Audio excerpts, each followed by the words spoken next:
किस बात की आपने ये कंप्लेंट की हुई है ईडी के पास? जैसा कि हम सभी लोगों को पता है कि राष्ट्रीय स्वयंसेवक संघ ये एक असंवैधानिक संस्था है, यानी इसका रजिस्ट्रेशन नहीं है। इसका रजिस्ट्रेशन ना होते हुए, यानी इसका रजिस्ट्रेशन नहीं है, इसका मतलब साफ है इनका कोई बैंक अकाउंट नहीं है। और बैंक अकाउंट न रहते हुए भी इन्होंने करोड़ों रुपए के ट्रांजेक्शंस किए। जैसे कि मैं आपको बताना चाहूंगा, इनका एक ट्विटर अकाउंट है। ट्विटर अकाउंट में इन्होंने कहा था 23 मई 2020 को इन्होंने उसमें पब्लिश किया था कि इन्होंने 1 करोड़ समथिंग लोगों को राशन किट बांटी है और 7 करोड़ लोगों को खाने के पैकेट्स बांटे। इन्होंने कई लाखों मास्क बांटे।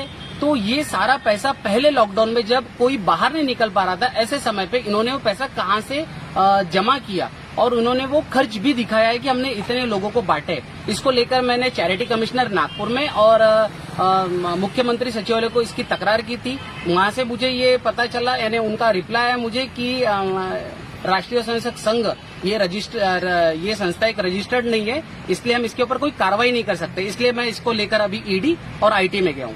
आरएसएसचं @RSS.org या नावानं ट्विटर अकाउंट आहे।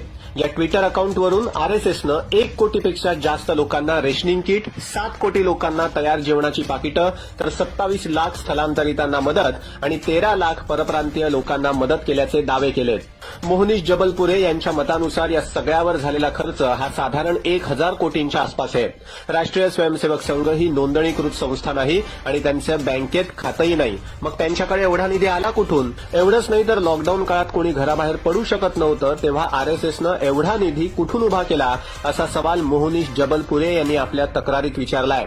आता कुठल्या पुराव्यांसह आरएसएस आपली बाजू मांडेल हे बघणं महत्वाचं ठरेल। नागपूरहून सुरभी शिरपूरकर, लोकमत।